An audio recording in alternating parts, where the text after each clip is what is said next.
Welcome back guys. Today I want to show you the behind the scenes and how I was able to edit and remove the background on my most recent product commercial. And with all that being said, here's the final result.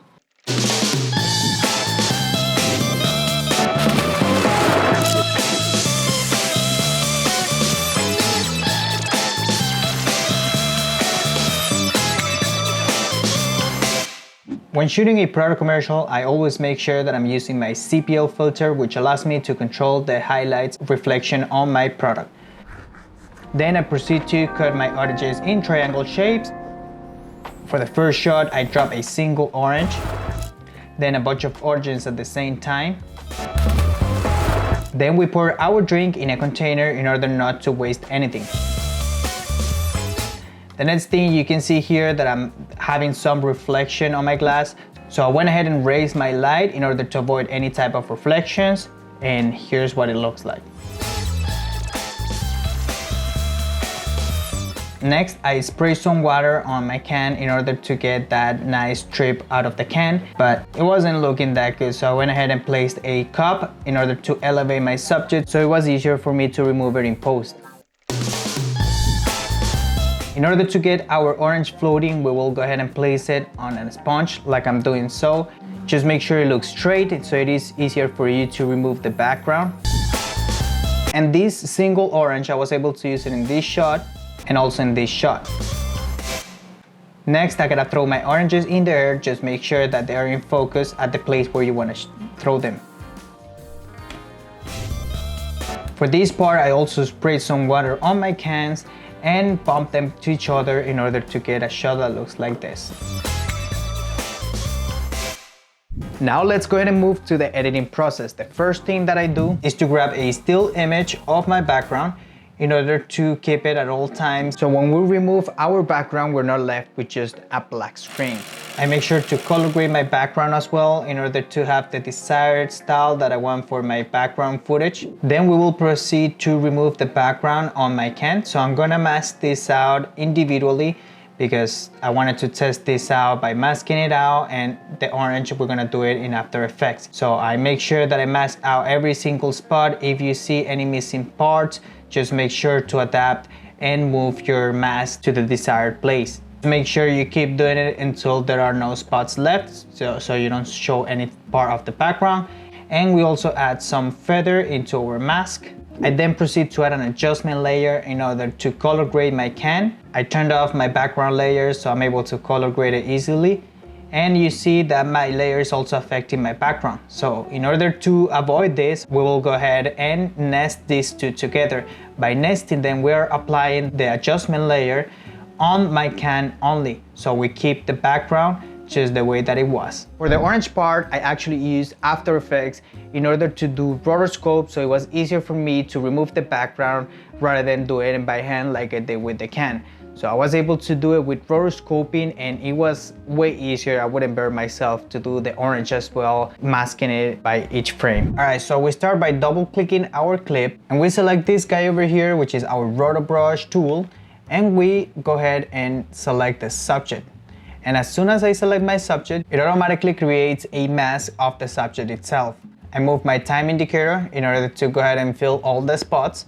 Once it's done, I select this little guy, which is toggle alpha, which will allow my background to go black. Once I have that, I'm pretty much done. I go ahead and click freeze and just wait for After Effects to do its job. Once done with our process, we go ahead and bring over our footage to Premiere Pro. We add an Ultra Key effect in order to remove our background, and you see that automatically removes it.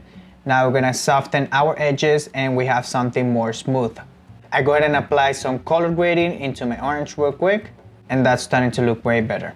Now we're gonna go ahead and duplicate our can layer, and we see once we duplicate our layer, we can go ahead and manage how it's gonna look. So I'm gonna go ahead and scale down my can in order to start animating my subjects. I'm just gonna make this one smaller and this one, it's gonna go behind. Make sure to duplicate it again so we have 3 cans now, and we're able to move the other one on the other side. So these 2 layers, I'm gonna go ahead and put them below my main layer so they're placed behind my main subject. Once I do that, I can go ahead and start animating my cans. So I'm gonna go ahead and click this little clock in order to scale and position my layer as I move. So we're gonna start there. And about here, I want my first can to go ahead and move upward and slightly to the right. Make sure to adjust how big it's gonna look. And we're gonna do the same thing with our second layer. We're just gonna make it down here so we kind of fill our screen. Once we have that, I also animate my center can in order to bring it up as I move with the other two cans. Now we move the orange that we previously erased the background for, and we start animating it as well. Remember, I bring it down so it stays behind my main subject and animate it as well. So it's gonna start to look like something like this. I also add some fast blur in, so my subject looks like it's blurred out and like some sort of motion effect. It starts blurred out and it stops once it crosses this point. The next thing, we're gonna go ahead and remove the background on this specific shot.